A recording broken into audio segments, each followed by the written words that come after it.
The night that broke Flaxborough's peace began without any sign of intention. A thin mist had drifted inland from the marshes, softening the lamp glow along Market Street and turning the rooftops into faint, uncertain silhouettes. By midnight the town had fallen into its usual hush, a silence made not of sleep, but of habit. At 3 o'clock, St. Cuthbert's bells began to ring. Not the measured peal of Sunday joy, nor the solemn toll reserved for funerals. This was something stranger, uneven, gasping, as though the bells themselves had grown desperate to be heard.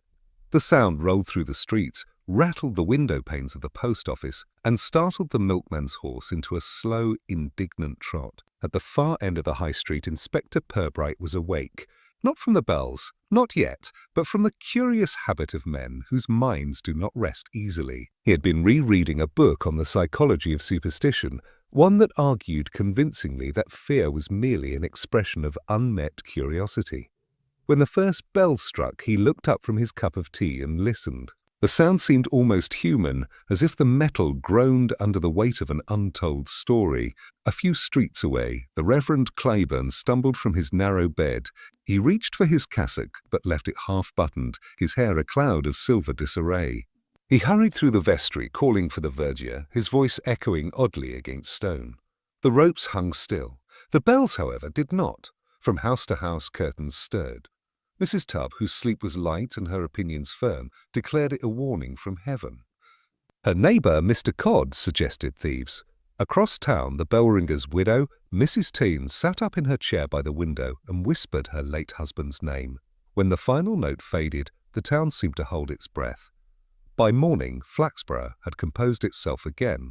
The baker's boy was late, the pigeons resumed their authority over the square, and the verger claimed to have found no trace of entry in the church. Only the Reverend Claiborne looked truly shaken, as if some personal reckoning had been announced in the night's strange music. Inspector Purbright arrived at his office at precisely 9. The fog had not yet lifted. Sergeant Malley was already at his desk, folding the local paper into quarters. "A church bell's in the small hours," Malley said. "A folk say it means death's coming." Purbright smiled faintly. "Or perhaps it means we need a new clock." He poured himself another cup of tea and studied the article. A short piece tucked between reports of council repairs and the Women's Institute garden show. Nothing sensational, yet something in the tone of it. Bells ringing of their own accord caught his attention. He knew Flaxborough's taste for drama was modest. For a matter to rise above gossip, it must carry a certain gravity of unease.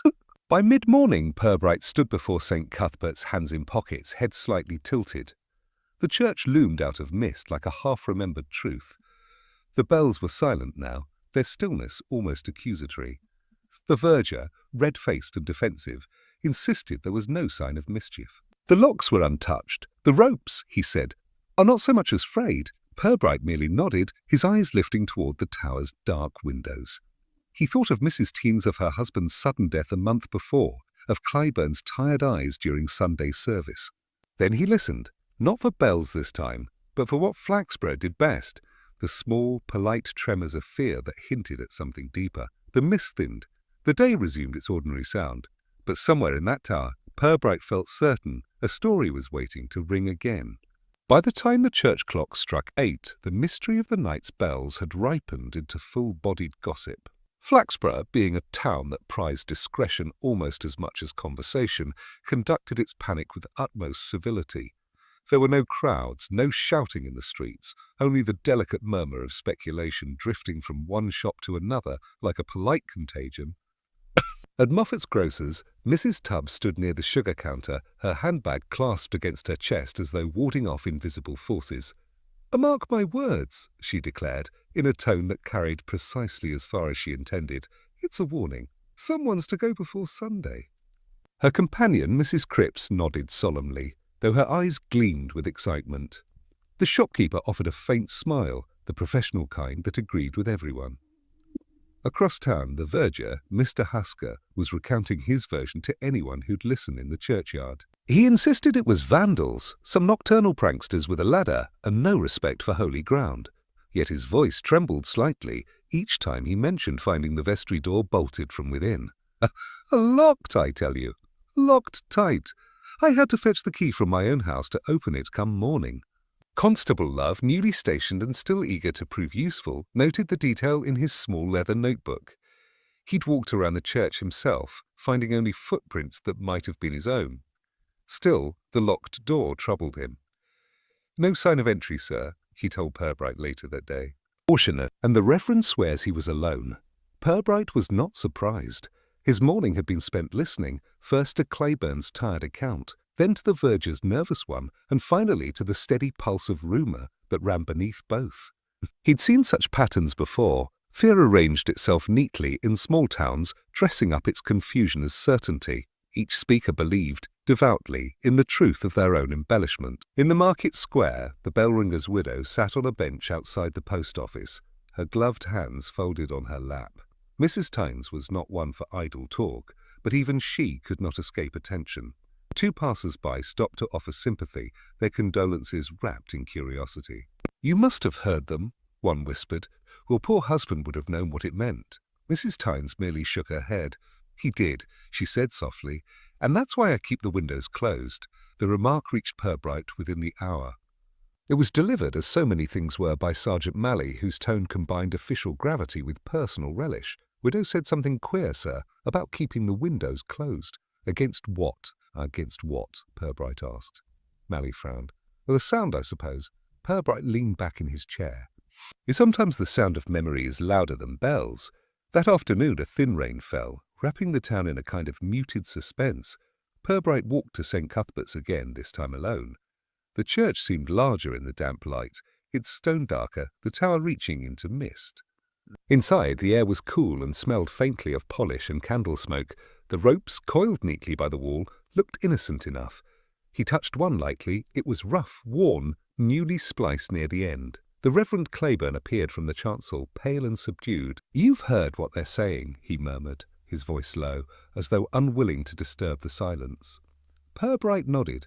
"They usually prefer their mysteries simple. It keeps them manageable." "I'd have thought faith would serve that purpose," Claiborne replied, a trace of bitterness in his tone. "Oh, a faith," said Purbright, "has never been entirely free from management either." They stood in quiet for a moment, listening to the faint creak of rafters. Somewhere high above, a single droplet fell from the bell-frame, echoing like the start of another toll.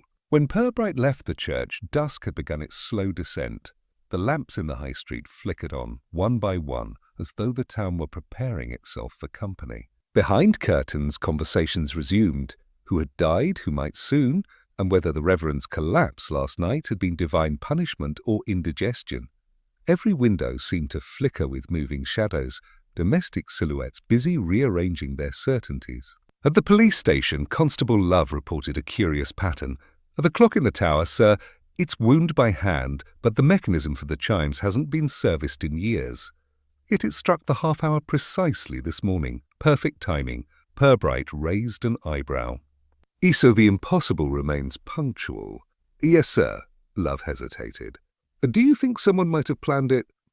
"I think," said Purbright quietly, "that someone's been planning something for quite a long time." He turned toward the window. The church stood dim against the horizon, its outline just visible through rain-streaked glass. From this distance it looked serene, harmless even, as though it could never host such disquiet. Yet Purbright knew better than most that stillness often concealed its opposite. Outside, the last of the daylight sank beneath the rooftops, leaving Flaxborough in a soft, uncertain glow.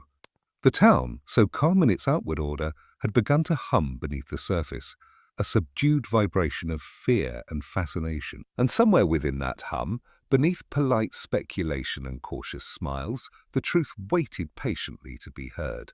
Inspector Purbright began the next morning with an expression that would not have seemed investigative to anyone who did not know him. It was mild, almost apologetic, the look of a man who had simply wandered into other people's business by accident.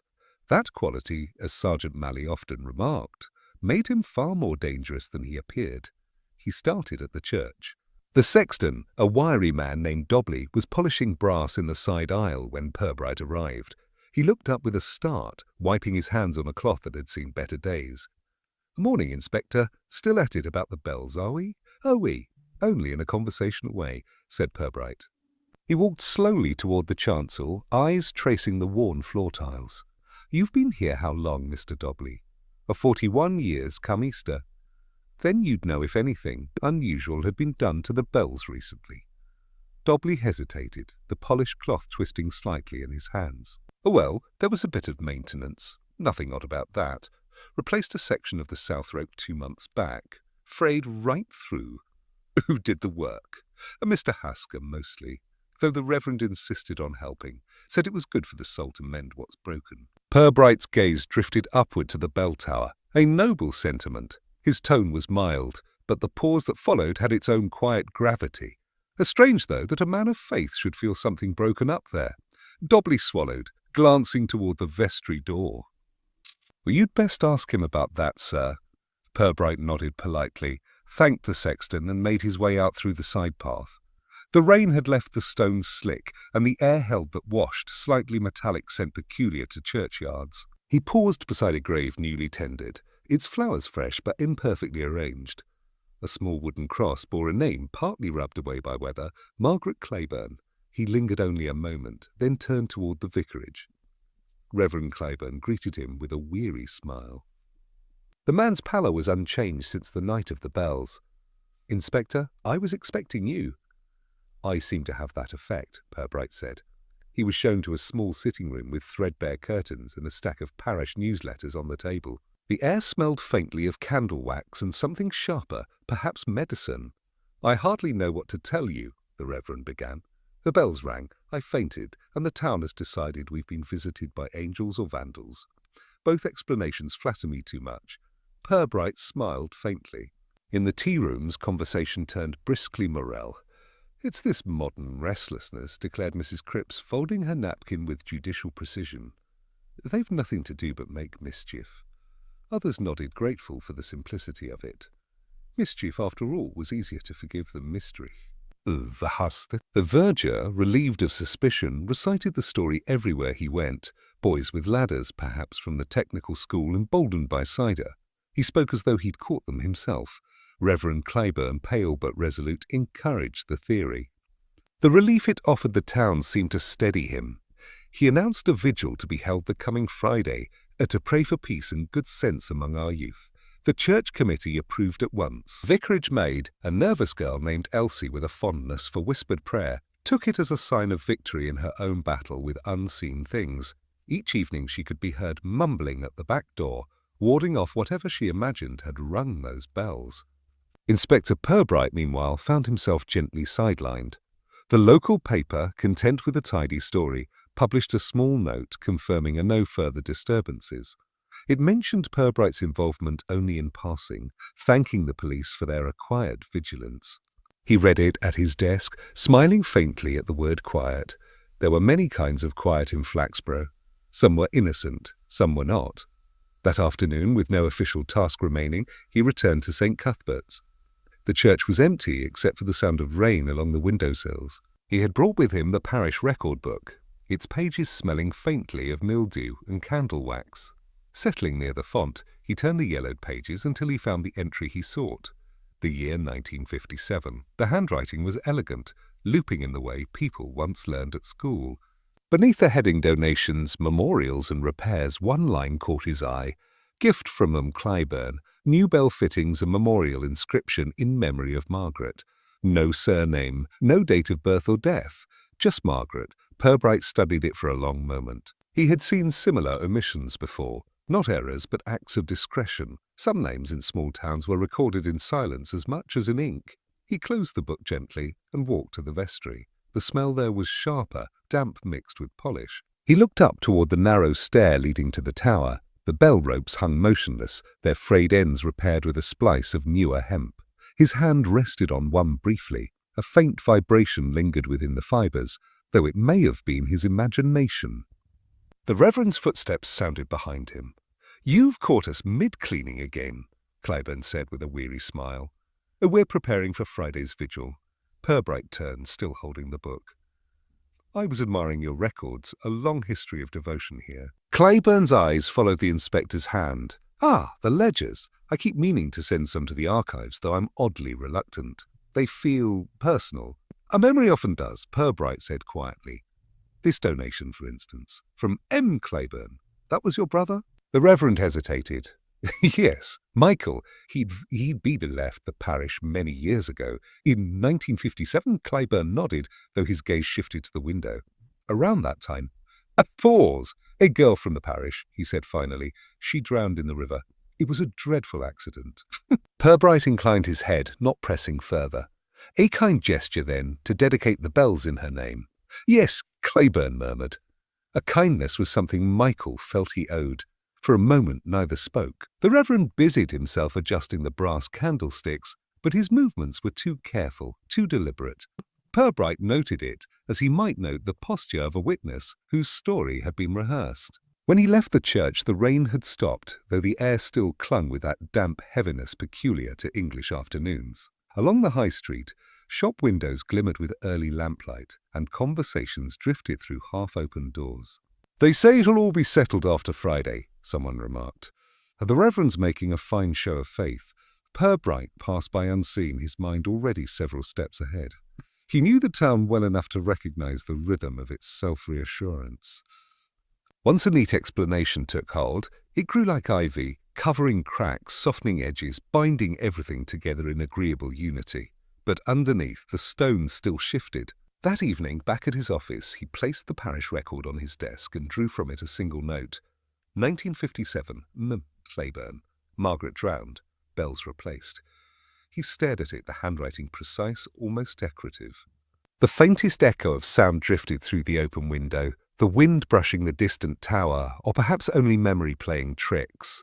He shut the ledger and reached for his coat. Flaxborough, it seemed, was content with its theory. Purbright, however, preferred facts that didn't fit neatly at all. Somewhere between the drowned girl and the silent bells lay a truth that was neither mischief nor miracle, but something altogether more human. The following morning broke thin and grey, the kind of light that seemed unsure of itself. Flaxborough moved with subdued purpose, and St. Cuthbert's stood solitary beneath its crown of mist. Inspector Purbright arrived early, a notebook in his pocket and the faint look of a man tracing the shape of something not yet visible. He greeted the verger in his usual mild tone, asked after the progress of the vigil preparations, and then quietly requested to see the church's maintenance records. Mr. Hasker, pleased by any attention that made him appear useful, fetched a wooden box from the vestry cupboard. "We keep them in here, sir. Ropes, pulleys, fittings, all logged proper." The pages were tidy, each entry written with the careful pride of small bureaucracy, but the handwriting changed midway through the ledger, growing darker, more deliberate. Purbright's finger paused over one such line. June 1957, replacement of Bellrobe, South Tower, M. Clyburn. He traced the name lightly. The ink, though faded, still retained a certain force, as if written by someone compelled more by conscience than duty. Would this have been the Reverend's brother? Purbright asked without looking up. Hasker blinked. Oh, aye, Michael Clyburn. Knew him a bit. Helped with the fittings that year. A clever hand with ropes and woodwork. Not much of a churchman, though. If you take my meaning, Purbright nodded, closing the book carefully. Is this the same rope still in use? Half of it, maybe. We replaced a length this year after the fray. Where's the old section? In the shed out back, sir. Was meant for disposal. Purbright followed him across the damp grass to a small timber hut behind the churchyard wall. Inside, the air smelled of dust, rope fibres, and age. The old coil lay on a shelf, its strands darkened with years of oil and touch. He lifted it, feeling the stiffness where it had once been knotted. Beneath the rope lay a folded paper, creased and brittle. That part wasn't mine, Hasker said quickly. It could have fallen in from anywhere. Purbright unfolded it carefully. The letterhead bore the diocesan seal. The ink had faded, but the words remained legible: to the Right Reverend Bishop of Lutherton, regarding the accident at Flaxborough and the moral account of my brother's involvement. The rest of the page was incomplete. Only a few phrases stood clear. The river. Forgiveness must be weighed against silence. She was not meant to die. Purbright read it twice before refolding it. You've not shown this to the Reverend. And no, sir. Didn't even know we were there. There, half hidden by elder trees, stood the small white cottage of Mrs. Tinns, the bell-ringer's widow. She opened the door before he knocked, as though expecting him. Her eyes, though rimmed with fatigue, held a clarity that unsettled. "You've come about him," she said simply. Purbright inclined his head. "If you don't mind, Mrs. Tynes, just a few minutes of your time." Inside, the house was neat and faintly scented with linseed oil and lavender polish. A kettle steamed on the hob unattended. She motioned for him to sit but remained standing, her hands clasped before her apron. "My husband," she began, her voice measured but fragile, "used to say the bells could talk, if you listened long enough. I thought it was foolishness then. Now I'm not so sure." Purbright waited, still and attentive. He had learned that silence given time was often more persuasive than inquiry. "It was about 3 weeks before he died," she continued. "He came home from the church looking pale as linen. Sat right there by the fire and didn't speak for near an hour. When I pressed him, he said only—" She hesitated, her breath catching. He said, "It's calling her back." I asked who, but he just shook his head and said I wouldn't understand. "Did he go to the church again after that night?" Purbright asked softly. "Every day," she whispered. They said the ropes needed checking, but he was frightened, Inspector. Not of the bells themselves, I think, but of what they'd remembered. Purbright studied the thin line of her mouth, the way her gaze drifted toward the window. "Did he ever speak of the Claibornes?" Her hands tightened slightly. "Everyone knew them. Good people once. The Reverend's brother used to come here sometimes after his work. He and my husband were close in their way. Both men who preferred tools to talk." "Did your husband ever mention the girl who drowned?" Mrs. Tynes' lips trembled. "Margaret," she said quietly. She sang in the choir. Sweet voice like you'd hear through the mist of an evening. She was fond of Michael Claiborne. That much was plain. People whispered, but it was all innocent, or meant to be, until the day she didn't come back from the river. "And your husband? He helped search for her body." He never spoke of that day again. Purbright leaned slightly forward. "You think the bells calling her back was more than a figure of speech?" She nodded, tears gathering but unshed. "I think the past has its own sound, Inspector. It waits until someone's conscience remembers the tune." For a moment, only the faint tick of the kitchen clock filled the air. Purbright rose gently, thanked her, and left the cottage. Outside, the mist had thickened, softening the edges of the hedgerows. He paused by the gate, looking back once to see her standing in the doorway, a solitary shape framed by the dim light. As he walked toward town, her words trailed him like a whisper. The past had its own sound. It was a sentiment Flaxborough might understand more than it would admit. By noon the market was alive again, though the atmosphere carried an odd tension. The butcher spoke in half-sentences, the postmaster forgot his change, and even the ever-composed Mrs. Tubb looked flustered when asked about the vigil. Purbright watched it unfold from the periphery, a polite unease spreading like smoke beneath closed doors. In the police station, Sergeant Malley sat sorting correspondence, grumbling over the latest council notice. "They want reports on attendance for last night's service," he said. "I could have asked the Reverend himself." Purbright placed his hat on the rack. "Perhaps they prefer facts uncoloured by faith." Malley chuckled uneasily. "Our folk are saying strange things again. Some swore they heard the bells faintly at dusk, though there wasn't a hand near them." Purbright did not respond. He crossed to his desk, where the letter from Michael Claiborne still rested in its envelope. The words "she was not meant to die" seemed to darken with each glance. That evening he walked once more to St. Cuthbert's. The vigil candles still stood in neat rows, some half-burned, their wax hardened like pale tears. The church was empty, save for the faint echo of wind climbing through the tower shaft. He lit a lantern and climbed the narrow stair, boots scraping against the ancient stone. The air grew colder as he rose. At the belfry, the ropes hung in the half-light, swaying slightly though the air was still. He examined the pulleys, the iron fittings, the new splice made only months ago. Then he noticed a faint scratch on the wood near the winch, a set of initials carved in haste. MC. The letters had darkened with time, their edges softened by wear. He crouched beside them, brushing away dust. The pattern of the ropes suggested one had been looped differently once, perhaps to test an automated pull. Mechanical, not mystical, but the purpose, he thought of the widow's words, might have been far less mechanical indeed. As he descended, the church below seemed too quiet, the silence not peaceful but waiting. In the nave he paused by the plaque near the altar, to the memory of Margaret Claiborne, whose song endures in these bells. The inscription glimmered faintly in the lamplight. It was a simple sentiment, yet beneath it he sensed something heavier than grief, a need to sanctify guilt, to give remorse a home. Outside, night settled with the gentle inevitability of habit. Windows glowed dimly across the town, each one a small theatre of civility, tea poured, lamps trimmed, curtains drawn. Yet Purbright could feel the tremor beneath it all, a faint vibration of unease that ran from house to house like the echo of a distant peal. The bells had not rung again, but the town was already listening for them. And somewhere behind that polite expectancy, beneath the smiles and small talk, guilt was beginning to hum. A quiet, unbroken note that would not fade until truth answered it. The night came on heavy and close, the kind that seemed to thicken around the lamps until the air itself felt watchful. Flaxborough lay under a restless quiet. Its streets emptied early, its windows shuttered tight. There was no talk of mischief now, only an unspoken understanding that something might return. Inspector Purbright and Constable Love stood by the lich gate of St. Cuthbert's, their lanterns dimmed to a faint, cautious glow. The grass was slick underfoot, and the smell of damp earth mingled with the faint sweetness of decaying leaves. Beyond the headstones, the church tower rose pale and silent against the low clouds. "Half the town's listening," Love whispered, glancing toward the distant rows of houses where candlelight flickered behind drawn curtains. "Then let's give them nothing to hear," Purbright murmured. His tone was calm but taut, as though each word had been weighed before leaving him. The bells had been quiet for several nights, but there was a tension in the air that defied reason, something coiled, patient, expectant.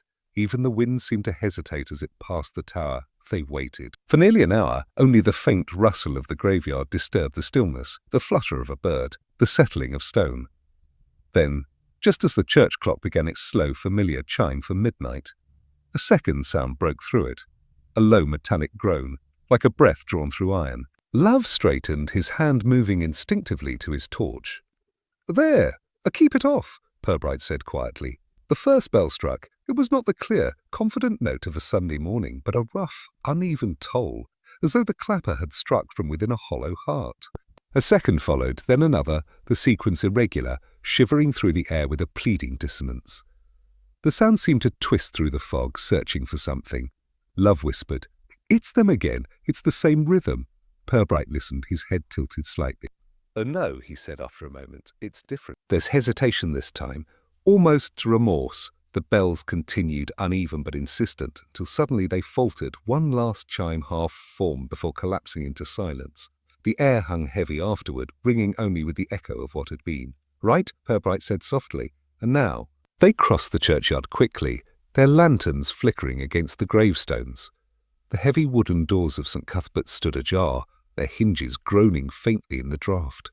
Inside, the nave was dark, except for the pale wash of moonlight through the high windows. Dust swirled in thin silver currents as their steps echoed down the aisle. The ropes hung still.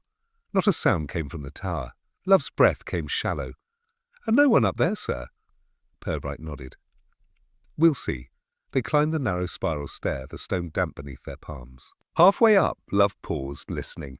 "Hear that?" Purbright stopped. Somewhere above them came a faint metallic tremor, like the dying pulse of movement. He reached for his lantern's shutter, widening it slightly. The light caught on a shape at the top landing. Nothing human, just the swaying of a loose rope, moving as though a hand had only just released it. At the belfry, the air was colder. Moonlight spilled through the louvered openings, silvering the bells in their frame. They stood motionless, yet Purbright could feel the air vibrating faintly around them, as though the metal still held memory of its own sound. He reached up and touched one of the ropes. It was warm. Love swallowed, and no sign of anyone, sir. No footprints but ours. Purbright lowered his hand. "Someone or something set it going, but not from here." As they descended, a faint noise reached them from below. A thud, soft but unmistakable. They exchanged a look and quickened their pace. In the nave, the faint light from the doorway revealed a figure collapsed near the altar rail. Reverend Claiborne lay motionless, one hand curled as though in prayer. His face was drained of colour, the other streaked with the grey dust of the floor. Purbright knelt beside him. The Reverend's breathing was shallow but steady, a faint tremor running through his lips as though even unconscious he was murmuring something. Purbright leaned closer and caught only fragments. "Forgive, not again, forgive." Love fetched water from the font and dabbed the Reverend's brow. He must have heard it and come running. Perhaps, Purbright said quietly.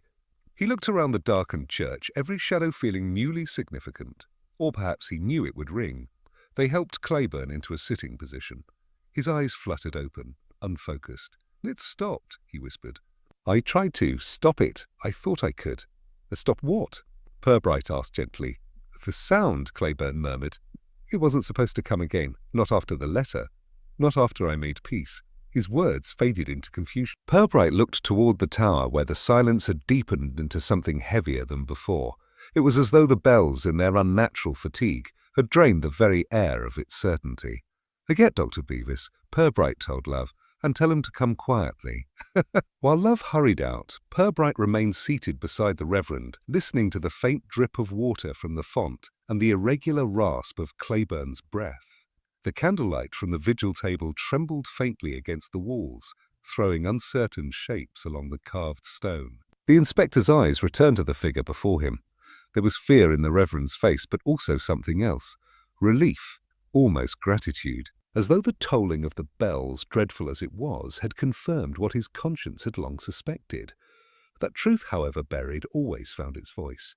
When Love returned with the doctor, Purbright stood aside, his expression unreadable. The church remained silent now, its air thick with aftermath. Outside, the mist began to lift from the graveyard, revealing the first thin lines of dawn pressing against the horizon. Purbright stepped out beneath the tower, looking up once more at its dark silhouette. The bells hung still, their mouths open to the dim sky, mute and heavy. Yet he could not shake the feeling that they had not fallen silent by chance, that something had been completed, a warning spent, a confession answered in sound. The town would wake soon, and hear that the Reverend had collapsed, that the bells had rung once more without a soul to pull them. And once again Flaxborough would dress its unease in explanations. But Purbright knew what few others would admit. Guilt, when left to ferment, finds its own instruments. He turned away from the tower as the first streak of light broke across the roofs, catching the mist in gold. A change in light, yes, but not yet in truth. Morning came quietly, as if uncertain whether to intrude upon the night's unrest. The churchyard was washed pale in the early light, the stones slick with dew, and the mist that had cloaked Flaxborough now thinned into ribbons drifting low across the graves. Inside St. Cuthbert's the air still carried a faint vibration, as though sound itself had left an aftertaste. Inspector Purbright stood at the rear of the nave, hands clasped loosely behind his back, watching the doctor and Constable Love attend to Reverend Claiborne. The Reverend's colour had returned, though faintly, and he lay propped on the pew cushions, murmuring polite apologies for the inconvenience his collapse had caused. "You'll need rest," Dr. Beavis was saying, "and no more vigils or midnight visits. The body can't take such shocks." Claiborne smiled weakly. "It wasn't the hour that failed me, Doctor." His eyes shifted toward the tower. It was the sound. Purbright approached, his tone gentle. "You told me last night you tried to stop it. Did you mean the bells themselves or something beyond them?" The Reverend hesitated, then looked away. "I thought if I prayed in the nave when the hour came it might cease. But I was wrong. Whatever sets them moving, it has nothing to do with prayer." Purbright inclined his head slightly. "Then perhaps it has more to do with precision." A flicker of confusion crossed the Reverend's face, but Purbright said no more. He turned toward Love. "We'll have a look at the tower again once the Reverend's home. Bring a ladder from the yard and some patience." By mid-morning, the church was empty again, its echoes soft and uncertain. Purbright climbed the narrow stair alone, his lantern throwing muted circles along the damp stone. The air thickened near the belfry, cold and metallic. He reached the top, paused, and examined the bell frames more closely than before. Something caught his eye, a faint glint of brass behind one of the beams. He crouched, brushing away the dust. There, half hidden beneath the timber strut, was a small clockwork mechanism, a tangle of wires and gears connected to a crude lever fixed against the pulley's base. The craftsmanship was careful but improvised, as though made by steady hands driven by restless conscience. The clock dial had no markings, only a faint scratch where someone had reset the spring recently. Purbright turned the mechanism gently. The lever clicked and the nearest bell shuddered once in reply. He stopped it at once. The sound that followed, a low hum from the brass, was almost mournful. He studied the device longer, tracing its makeshift wiring to the tower's outer wall, where a narrow cable descended toward the vestry. It was thin enough to pass unnoticed. He smiled faintly, the sort of smile reserved for moments when puzzle pieces finally begin to align. Love's voice rose from below. "You all right up there, sir?" "Quite," Purbright called down. "Bring me a screwdriver and your best disbelief." When Love arrived, puffing slightly from the climb, Purbright gestured to the contraption. "See here." Someone fitted this to strike the bells automatically, a timer of sorts, crude but precise enough to fool a parish. Love blinked at it. Then it was never ghosts, just a bit of machinery? "Just yes," Purbright said, his tone mild, "though I suspect the motive isn't mechanical at all." They removed the casing carefully, revealing a stamped plate beneath the gears. Clyburn and Son Horologists, 1958. Purbright read it without surprise. "Family trades die slower than faith," he murmured. "Michael Clyburn built it most likely. But someone's been adjusting it lately. The spring's too new, the screws too clean." Love frowned. "You think the Reverend?" Purbright shook his head. "No, he's been running from the sound, not toward it." He looked down through the stairwell where faint morning light pooled at the base. "The question isn't how it rang, it's why it needed to ring again." Love hesitated, uneasy. "But if it was a timer, it shouldn't have gone off after all these years." "Precisely," said Purbright. "Someone must have remembered what it was built for, and decided memory wasn't enough." He packed the mechanism carefully into his case. He locked the tower, Constable, and see that the Reverend isn't left alone tonight. Back in his office that afternoon, Purbright placed the device on his desk beneath the window's pale light. The ticking of its cooling spring filled the silence with a delicate persistence. He turned the letter from Michael Clyburn beside it, reading once more the unfinished plea. Forgiveness must be weighed against silence. The two objects seemed to speak to one another, the letter a confession, the device a punishment. He thought of Mrs. Teen's words, "It's calling her back." Perhaps in a sense it was. Not the girl herself, but the truth her death had left behind. By evening, the town's calm had begun to fray again. News of the Reverend's fainting had spread quickly, dressed up in whispers of divine reckoning. Mrs. Tubb, when asked, declared with authority that a sin never stays buried. Purbright, passing through the square, caught the murmurs drifting like smoke, half fear, half satisfaction. He paused outside the church, watching as the setting sun washed its tower in copper light. The bells hung silent now, their mouths dark and motionless.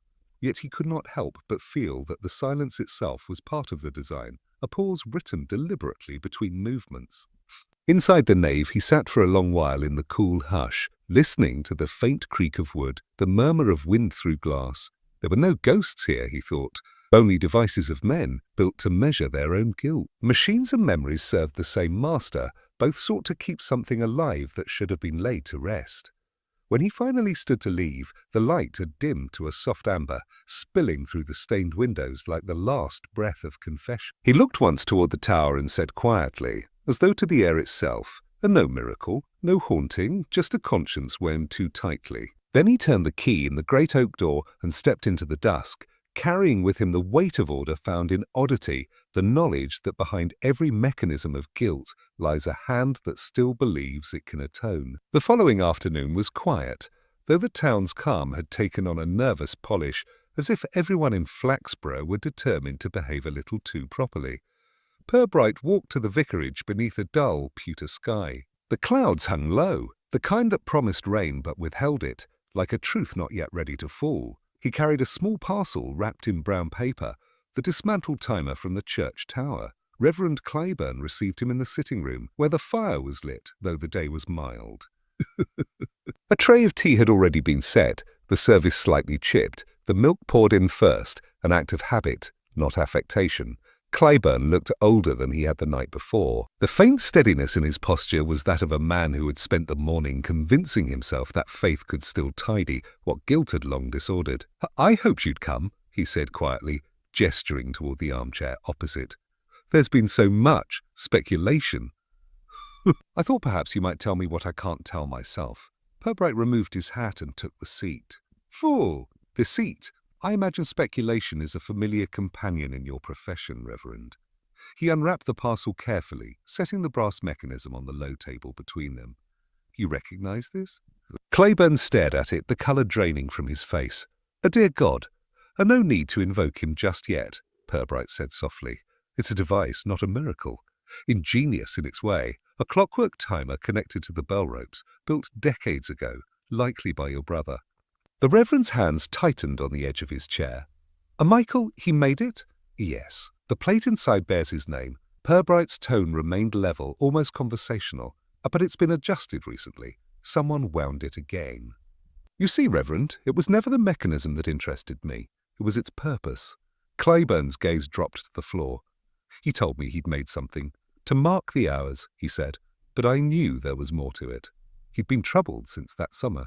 The summer Margaret drowned, Purbright prompted. Clayburn's eyes flickered toward the fire. The flames trembled in reflection against the silver of the teapot. He loved her. She sang at our services bright as a bird. He was meant to marry her once his trade took hold. But they quarrelled.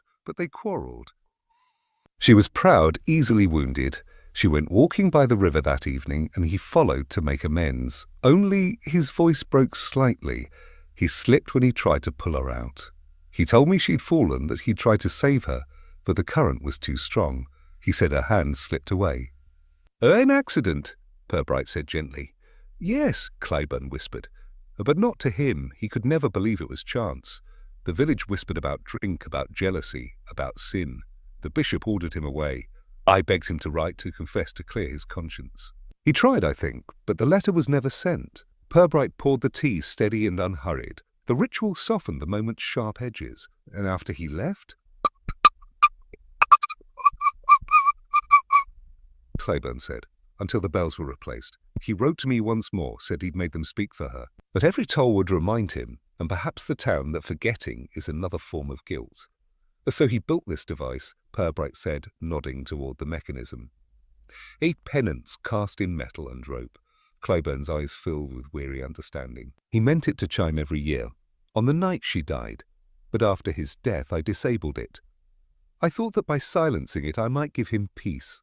And yet, Purbright said softly. The bells rang again. Clayburn looked up sharply. Then who? The maid, Purbright said. Elsie. She's young, impressionable, fond of whispers. She heard you speak of sin and atonement, saw your exhaustion, and decided God might need her assistance. She found the loose wire beneath the vestry floor, likely while scrubbing, and began setting it to ring again, to frighten you, Reverend. To make you confess what she thought you were hiding. The Reverend's shoulders sagged. A poor girl. She must have believed she was doing good. A belief and goodness don't always travel together, Purbright replied. She'll need speaking to gently. No harm was intended. Silence stretched between them. The ticking of the clock filled it, steady and deliberate.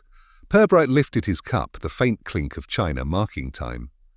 You see, Reverend, there were no ghosts in your tower, only the remains of a conscience, yours, your brother's, perhaps even the town's. Machinery can echo guilt very convincingly. Clayburn leaned back, eyes closed as though the words had drawn the air from him. All these years I thought I'd buried it. I prayed over that grave more times than I can count, asking for stillness. And stillness came, Purbright said. But it wasn't silence you needed, only understanding. The truth doesn't vanish when we forgive ourselves. It simply stops shouting. The Reverend's gaze returned to the mechanism. Oh, what will you do with it? I'll keep it for a time, Purbright said, then perhaps return it to the diocese. It's evidence of a moral offence rather than a criminal one. The sort of thing bureaucracy dislikes but conscience insists upon. Clyburn smiled faintly, a weary, grateful curve of the mouth. You've a poet's patience, Inspector. Experience has taught me that every mystery is, at heart, an untidy human story. Bells, letters, ghosts, they're only the instruments. He rose, setting his cup aside. If I may suggest, Reverend, speak to your congregation about truth this Sunday, not punishment. They'll understand the difference, even if they won't admit it. Clyburn nodded. And the maid? She'll be moved to a new post, perhaps with gentler supervision, Purbright said. I've already arranged it. No scandal, no shame. The town prefers its lessons quiet. The Reverend looked toward the window where the light had shifted, paler now, as though filtered through confession itself. Do you believe the bells will ever sound again? Purbright paused at the doorway. If they do, Reverend, it won't be from machinery. He gave a small, kind smile. Some echoes are meant to remind, not accuse. Outside, the sky began to clear, thin sunlight spilling across the vicarage garden. The air smelled of damp earth and renewal. Purbright walked the path back toward the church. passing the graves where dew shimmered faintly. For the first time in many nights there was no sound from the tower, and yet, in the quiet, he thought he could still hear a trace of the bell's final note, no longer mournful, but resolved, as though forgiveness itself had found the right key at last. The affair of the bells, as Flaxborough soon came to call it, was not so much resolved as politely folded away. The police report, such as it was, amounted to 3 pages. Mechanical malfunction, clerical misunderstanding, no criminal intent. The diocesan office was content with that phrasing, and so was everyone else. It was, after all, a town that preferred explanations that could be expressed without emotion. By midweek, the matter had been replaced in conversation by the more immediate scandal of a baker's apprentice caught smoking behind the vestry. Elsie, the maid, departed 2 days later. She was seen off by the Reverend Claiborne himself, who pressed a small purse into her trembling hands and told her she had done no harm that heaven could not forgive. The townsfolk, who had prepared themselves for whispers and moral outrage, were faintly disappointed by the civility of it all. There was no outburst, no tearful scene, just a girl leaving under a pale morning sky with a carpet-bag and a Bible. Mrs. Tubb, watching from her window, remarked to Mrs. Cripps that some people managed to sin tidily. Within the vicarage, the atmosphere altered subtly. Claiborne carried himself with the composure of a man who had endured some personal judgment and found its sentence merciful. He rose early, wrote his sermons with renewed care, and began visiting the parishioners he had long neglected. To those who inquired gently after his health, he replied that God had reminded him of the virtue of stillness. No one pressed him further. In Flaxborough, the confession of peace was considered sufficient atonement. Inspector Purbright kept his distance, though he observed with quiet satisfaction how the town rearranged itself around the quiet aftermath. People have a way, he reflected, of adjusting their moral furniture after a disturbance, moving the guilt to the corner, polishing the conscience, restoring symmetry. He received a note from the Reverend one afternoon, written in neat, slanting hand. I owe you my gratitude, though I hope never again to need your wisdom. Purbright smiled faintly at the phrasing and tucked it into a drawer without reply. Sunday came with a faint promise of warmth. The church filled slowly. Hats, gloves, and the soft murmur of pew creaks. Sunlight filtered through the high windows, laying bars of gold across the worn stone floor. The congregation settled, expectant and curious, though none would have admitted to either. At precisely 10 o'clock, Reverend Claiborne entered. He was pale, composed, his robe hanging loose on thinner shoulders. Purbright, seated unobtrusively at the back, studied him with the detached sympathy of a man who had seen many versions of remorse. Claiborne began with a prayer, simple and unadorned, then spoke, not from his notes but from memory. His voice, though steady, carried an edge of quiet exhaustion. My friends, he began, we are taught that forgiveness is the end of repentance, that confession leads to calm.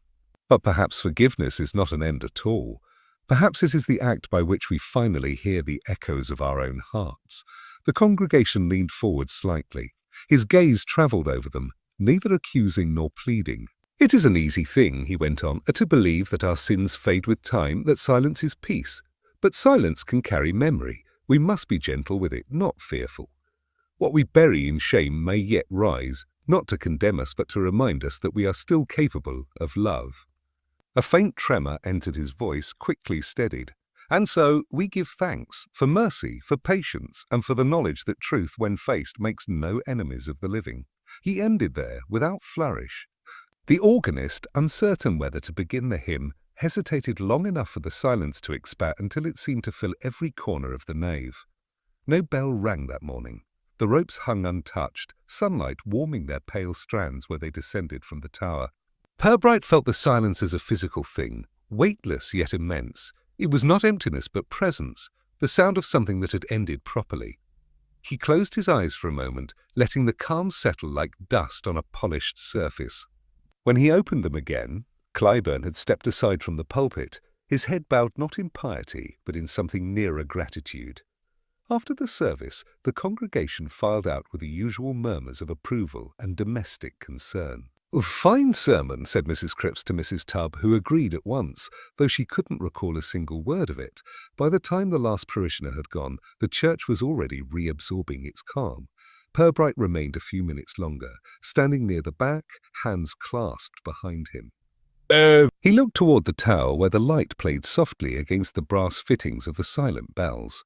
For all their stillness, he thought, they had done what they were meant to do. They had spoken until truth found its listener. As he stepped outside, the air was crisp, washed clean by the morning sun.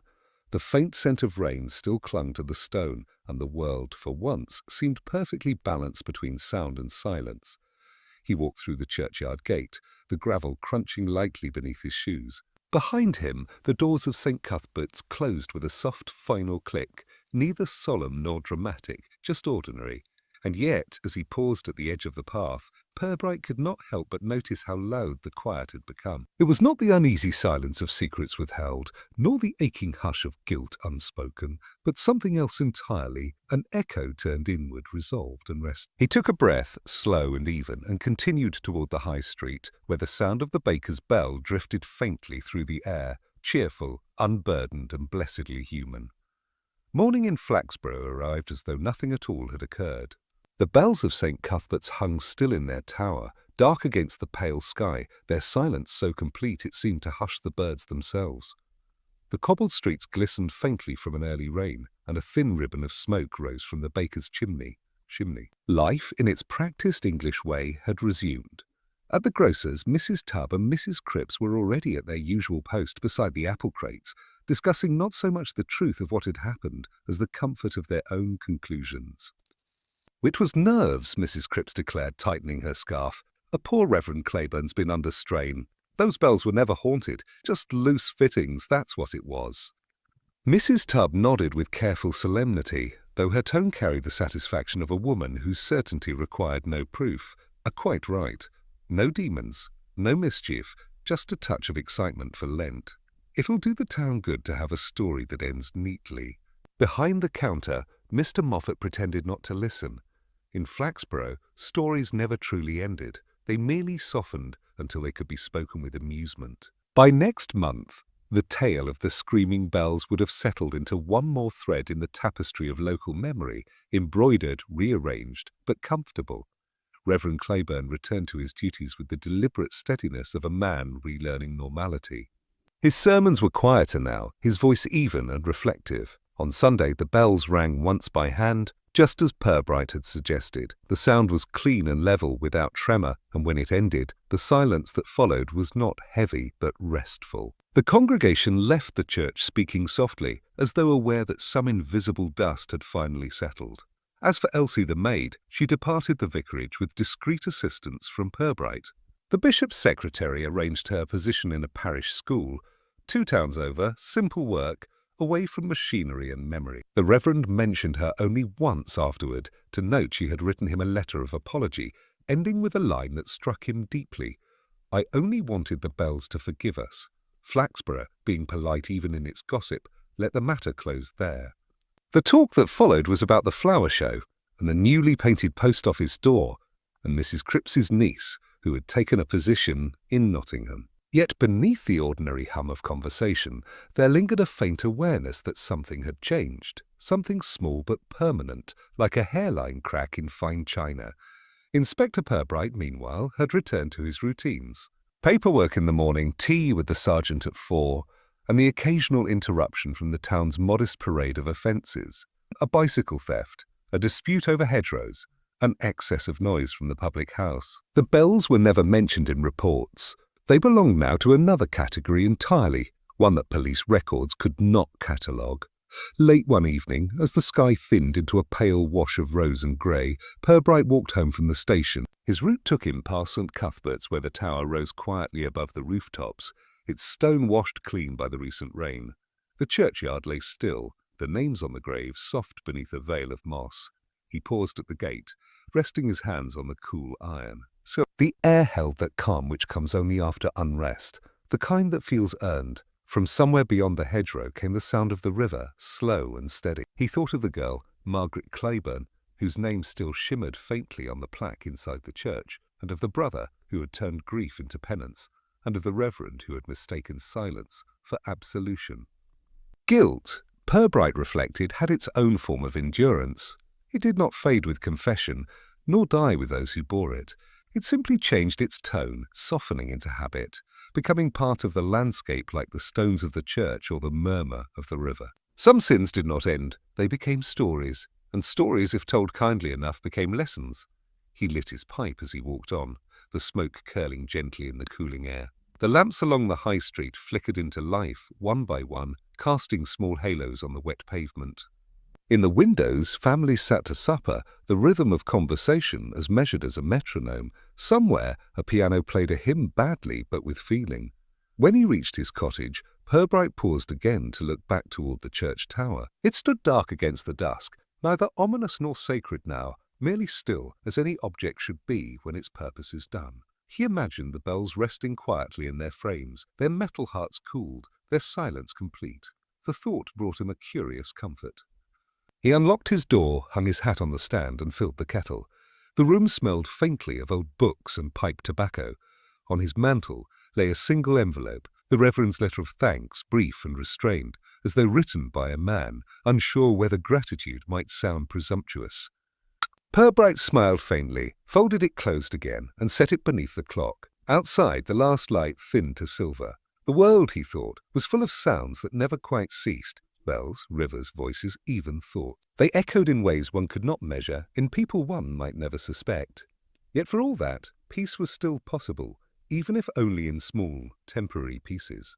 He poured his tea, sat by the window, and listened to the stillness of the evening. Somewhere far off, a single bell from another parish told the hour. Soft, ordinary, unremarkable. He smiled at that quietly, without irony.